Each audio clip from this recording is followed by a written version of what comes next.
எதிர்கட்சி தலைவருடைய செயல்பாடு எப்படி இருக்கு? எடப்பாடி பழனிசாமி செயல்பாடு ஒண்ணுமே இல்லைங்க. இது காட்டு மிராண்டித்தனமான கூச்சல். அதுக்கே இந்த கவர்மெண்ட் வேடிக்கை பார்க்குறாங்க. எனக்கு ஒன்றும் புரியவே மாட்டேங்குது. பாட்டு கத்துறாரு, என்ன பேசுறாரு, அழுத்தம் கொடுக்கலன்றாரு.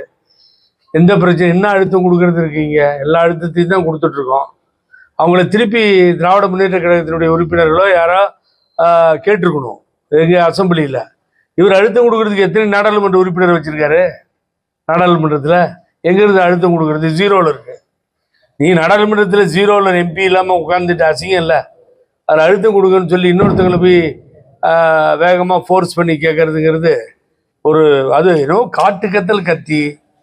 நான் என்ன கேட்குறேன், மாண்பு முதல்வர் அவர்களையும் சபாநாயகர் எல்லாத்தையும், என்ன முடிவில் இருக்கீங்க? பழனிசாமி இல்லாமல் நான் அசம்பிளி நடக்காதா? பழனிசாமி வச்சு நடத்தினாதான் அது சட்டமன்றமாக இருக்குமா? எனக்கு புரிய மாட்டேங்குது எனக்கு.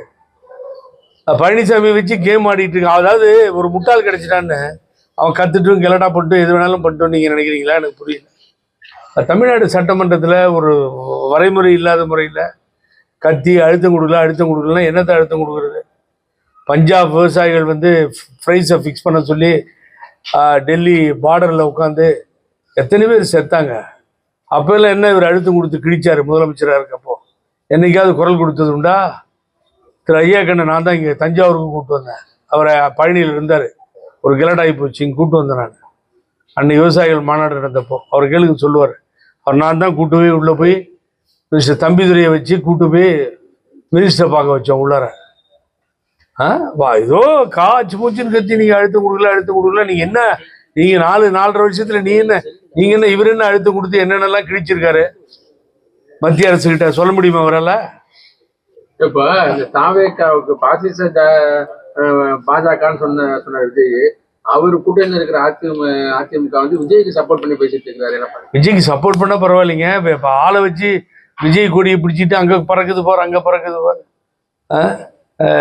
தலைவர் விவசாய படத்துல டிராக்டர்ல உட்காந்து இருந்திடலாம் நாட்டில் பல வண்ண கொடி, எத்தனையோ கட்சிகளின் எண்ணப்படி எங்கும் பறக்க வேண்டும் சின்ன கொடினார், பஞ்சம் இல்லையனும் மண்ண கொடினார். அது மாதிரி தலைவர் இந்த கொடியை காமிச்சு, பெருந்தகை அண்ணா இருக்கின்ற கொடியை காமிச்சு, அந்த வள்ளல் தந்த கொடி போய் நீ யார் கொடியோ அவர் கட்சி கொடிய அவன் கட்சிக்காரனே பிடிக்க வச்சு எவ்வளவு கேவலமான செயல். ஆகவே அது சரியான முடிவில்லை. எங்கேயாவது நான் தான் அடிக்கடி சொல்லிட்டு இருக்கேன், விஜய் கால் கிடைக்குமான்னு அலைகிறாங்க. அவர் விஜய் கான்டாக்ட் யார்கிட்டையும் இல்லை. இப்போ கூட எனக்கு செய்திப்படி எப்படி வந்துச்சுன்னு கேட்காதீங்க, வருது.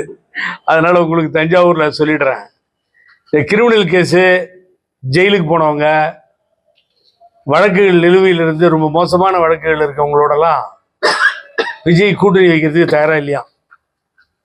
அவங்க நடத்துகிற கட்சி அவங்கள கூப்பிட்டு பேசுறதுக்கோ கூட்டணி வச்சுக்கிறதுக்கோ தயாரா இல்லை. இவங்களே சொல்லிக்க வேண்டியதுதான், விஜய் யாருக்கும் கிடைக்கவும் இல்லை, யார்கிட்டையும் பேசவும் இல்லை. நான் கரூர் போயிருக்கணும்னு தான் அவரை பற்றி விரும்பி சொன்னேன். அவர் கரூர் போகலை, பணத்தை கொடுத்துட்டு கம்முன்னு இருக்கார். கரூர் போயிருந்தால் நல்லா இருந்திருக்கும். ஆகவே சென்ட்ரல் பியூரோ ஆஃப் இன்வெஸ்டிகேஷனுக்கு இது போயிடுச்சு இந்த மேட்ரு. ஆகவே அவரை பொறுத்த வரைக்கும் நீங்கள் ஜெயிலுக்கு போன ஆளுங்களோடலாம் கூட்டணி வச்சுக்கிறதுக்கு அவர் தயாராக இல்லை. அதை நான் முதல்ல தெளிவுபடுத்திடுறேன். தெரியாமல் பல பேர் கத்திக்கிட்டு இருக்காங்க. அப்புறம் உங்கள் ஊரில் அடிக்கடி தினம் காலையில் ப்ரெஸ்ஸை மீட் பண்ணுறவர் நான் அன்போடு கேட்டுக்கிறேன். அவர் என்ன சொல்கிறாருன்னா, எடப்பாடி பழனிசாமியை தூக்கி போட்டு வேற யார் வந்தாலும் நாங்கள் ஒத்துக்கிறோம், பிஜேபியில் கண்டினியூ பண்ணுறோன்னா இது என்ன கொள்கை? இது நீங்களே புரிஞ்சுக்க, உங்களுக்கு தெரியும். அது என்ன, பிஜேபியோட கண்டினியூ பண்ணிக்கிறேன், நான் பழனிசாமி மாத்திரம் எடுத்தா போதும். நடுவில் ஏன் போனீங்க? தமிழ்நாடு பூரா சுற்றுப்பயணம் செய்யறேன்னு ஏன் சொன்னீங்க? கரூருக்கு உடனே போனாரு. ஆனா இங்க ஒரு சார் அதுதான் நான் எடுத்தேன். அதுதான் நான் எடுத்தேன். அந்த பாயிண்ட் என்னன்னு கேட்டீங்கன்னா, எனக்கு தெரியும் கஜா புயல் அப்போ 3 ட்ரக்கு என்னுடைய தலைமையில 3 ட்ரக்கை இங்க அனுப்பிச்சோம். அப்ப இருந்த மாவட்ட கழக செயலாளர் மற்றவங்களுக்கு சொன்னா, கலெக்டர் அதை மென்ஷன் பண்ணாரு, இந்த மெட்டீரியல் ரொம்ப நல்லா அனுப்பிச்சிருக்காங்கன்னு சொல்லி. அப்ப வந்தாரா பழனிசாமி முதலமைச்சரா இருந்த அந்த பக்கம் வந்திருப்பாரா? இந்த தஞ்சை மண்டலம்னு சொல்றாரு, விவசாயிகள் கால் எடுத்து வச்சு பார்த்திருப்பாரா? முதலமைச்சர் சொல்றாரு. திருவாரூர் சேர்ந்த முதலமைச்சர் ஸ்டாலின் அவர்கள் டெல்டாக்காரன் சொல்றாரு. ஆனா இப்ப ஒரு மிகப்பெரிய ஒரு பாதிப்பு ஏற்பட்டிருக்கு. ஆனா வந்து இன்னும் வந்து அவர் பார்க்கல. அதை பத்தி ஒரு இன்னும் பேச மாட்டாம இருக்காரு அவரு. யாரு?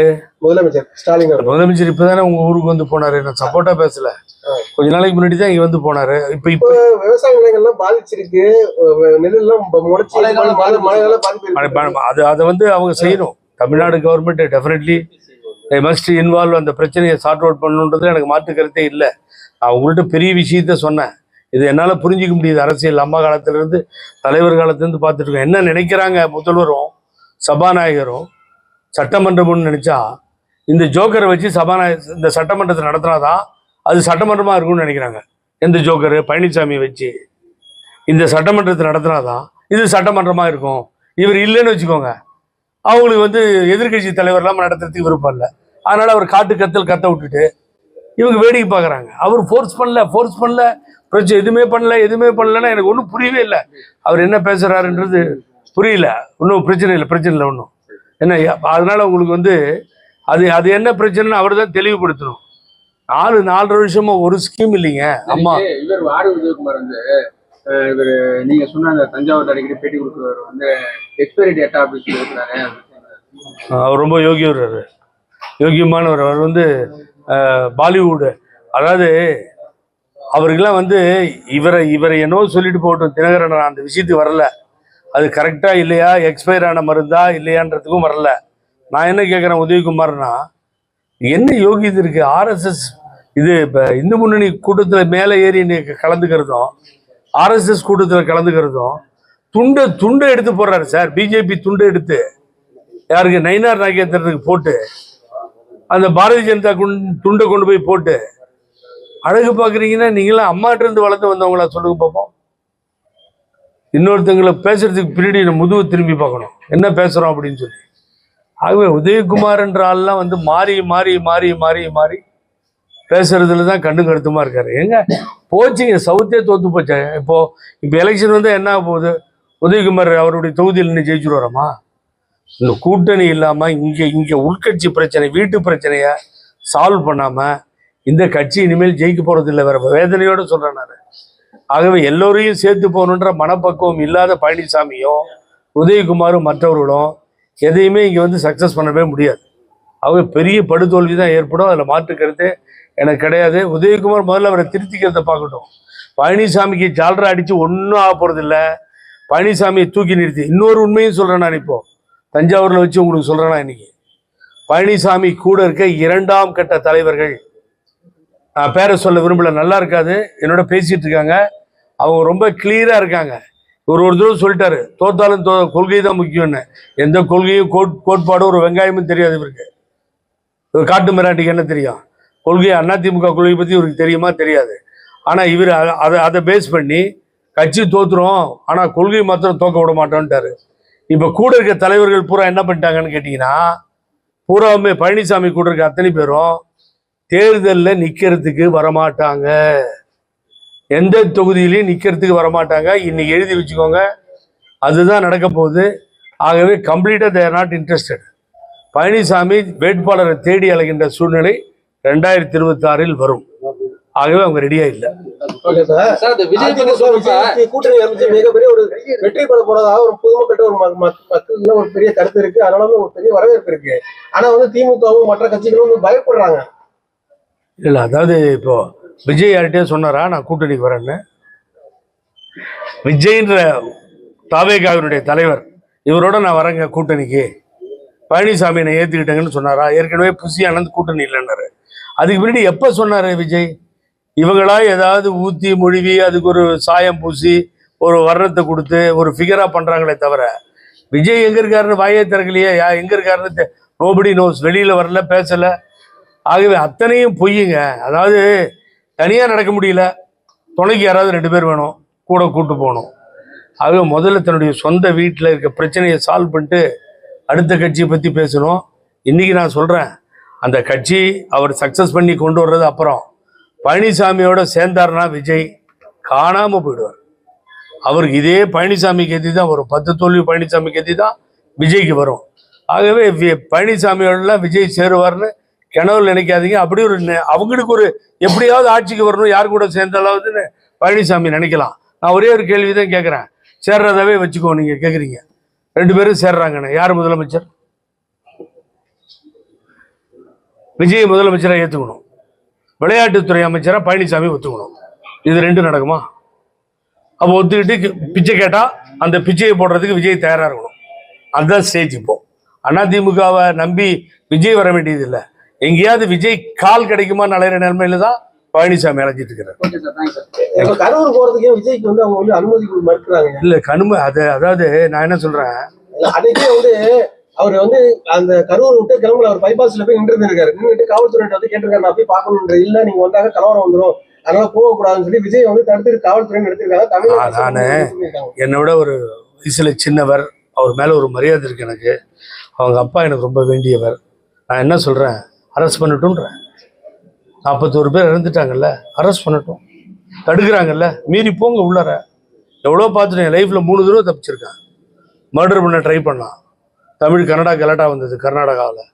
என் வீடெல்லாம் அடித்து சூறையாடினாங்க. அம்மாவும் ஏன் கலைஞர் எல்லாம் அம்மா கூட்டி எஸ்எம் கிருஷ்ணாவோட பேசுகிறாங்க, கலைஞர் கண்டித்து பேசுகிறாரு. அரசியலுக்கு வந்துட்டோம் சார். பொது வாழ்வில் 41 பேர் சாகிறா, நம்ம சாக போக வேண்டியதான். ஆன்டிசிபேட்டரி பெயில மூவ் பண்ணக்கூடாது. சிபிஐ கையில் எடுத்துருச்சு. ஸோ இந்த மாதிரி ஸ்டேஜில் போக வேண்டியதான். பர்மிஷன் கொடுக்கலாம், நான் போகிறேங்கன்னு சொல்லி. பர்மிஷன் கொடுக்கலன்றது தமிழ்நாடு கவர்மெண்ட் இது வரைக்கும் நாங்கள் பர்மிஷன் கொடுக்கலன்னு சொல்லலை. அவரும் எனக்கு வந்து பர்மிஷன் இன்ன வரைக்கும் கொடுக்கலன்னு அவரும் வெளியில் வந்து சொல்ல மாட்டேன். சொல்லும்போது இப்ப போலீஸை பாராட்டி தான் பேச ஆரம்பிக்கிறாரு. பாராட்டி ஆரம்பிக்கிறாரு. ஆமா, 2யும் பண்ணிட்டாரு. பாராட்டியும் போலீஸை பேசினாரு. அப்புறம் ஒரு 2 நிமிஷம் கழிச்சு பார்த்தீங்கன்னா ஸ்டேஜில் விமர்சனம் பண்றாரு. 2மே அங்கே நடந்திருக்கு. போலீஸை அவருக்கு வந்து என்னை பொறுத்த வரைக்கும் அனுபவமிக்க தலைவர்கள் பக்கத்தில் இல்லை. திட்டம் போட்டு ஒரு ஆளை மாட்டணும்னு நினைச்சா ஈஸியாக மாட்டலாம். செருப்பு வருது, எப்படி வருது செருப்பு? பந்து மாதிரி வருது. 6 அடிச்சா ஒரு மாதிரி வருது. சார் இப்ப 2026ங்கிறது பழனிசாமி தலைமையில அந்த அணி அப்படியே தொடர்ந்துச்சுன்னா நான் எனக்கு ஒன்றும் ஒளிவு மறைவே இல்லை சார். நான் இன்னைக்கு உண்மையை சொல்றேன். நான் தஞ்சாவூர்ல நோட் பண்ணி வச்சுக்கோங்க. ஏன்னா திருப்பி எனக்கு ஒரு 4-5 சீட்டு தராது சார். தஞ்சாவூர்லாம் கம்ப்ளீட்டா ஒண்ணுமே வராமல் தஞ்சை மண்ணில இருந்து ஒரு சீட்டு ஜெயிச்சிட்டாங்கன்னா ரெடி. நான் என்னுடைய அன்பு நண்பர்கள் சரி, ஓஎஸ் மணியனும் சரி, காமராஜும் சரி சேலஞ்ச் பண்றேன். டெபாசிட் தவடிக்கலன்னா நான் பேசிக்கிறேன். விஜயபாஸ்கரும் சேர்த்து புதுக்கோட்டையில் ஏதோ 2-3 சீட்டு வந்துச்சே தவிர சார், அதான் சொல்றேன். எனக்கு காதுக்கு வந்துருச்சு. நிக்கிறதுக்கு ரெடியா இல்லை. புது வேட்பாளர்களை தேர்ந்தெடுக்கிற எப்படியாவது பிடிங்கன்ற நிலைமைக்கு பழனிசாமி போயிட்டார். அதை தான் அவர் எல்லாருக்கும் சொல்லியிருக்காராம். புது வேட்பாளர் அப்படிங்க, செலவு நமக்கு அதிகமாக ஆகாது, பழைய ஆளுங்க யாரும் நிற்க மாட்டாங்க, கவலைப்படாது. இங்கே இருக்கவங்களே இப்போ முன்னாள் அமைச்சர்கள் எம்எல்ஏ இருக்கவங்களாம் நிற்க மாட்டாங்க, நைஸாக கலந்துக்குவாங்க.